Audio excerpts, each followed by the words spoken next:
Johnson ஏதோ கையில் பாத்திரம் வச்சுக்கிட்டு வீட்டுக்குள்ளே என்ட்ராயிட்டு இருக்கான்.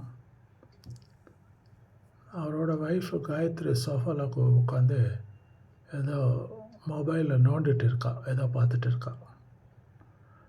ஜான்சன் கையில் பாத்திரம் வச்சுக்கிட்டு வீட்டுக்குள்ளே வந்துட்டு இருக்கிறது ஒய்ஃப் பார்த்துட்டு புருஷன்கிட்ட கேட்குறான், நீ எங்கே போயிட்டு வர்றா கையில் பாத்திரம் வச்சுக்கிட்டு அப்படின்னு கேட்குறான்.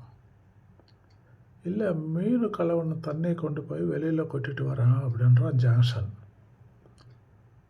அது மீன் கலவன் தண்ணி இல்லைடா, அது மீன் குழம்புடா இடியட் அப்படின்னு சொல்லிட்டு அவனை துரத்த அடிக்கிறான். மீன் குழம்பு கொண்டு போய் வெளியில் ஊற்றுட்டான். அவனுக்கு அது மீன் கலவன தண்ணி மாதிரி இருக்கு. இந்த அம்மா வச்ச மீன் குழம்பு அவ்வளோ அழகு. வீடியோ பாருங்கள், சப்ஸ்கிரைபும் பண்ணிடுங்க. இப்போ நீ எங்கே போயிட்டு வந்துட்டு இருக்க? மீன் கழுவுன தண்ணி ஊற்றிட்டு வரேன். எது அது உனக்கு மீன் கழுவுன தண்ணியா? ஆமாம், அது மீன் குழம்புடா, எருவ மாடு. எப்படி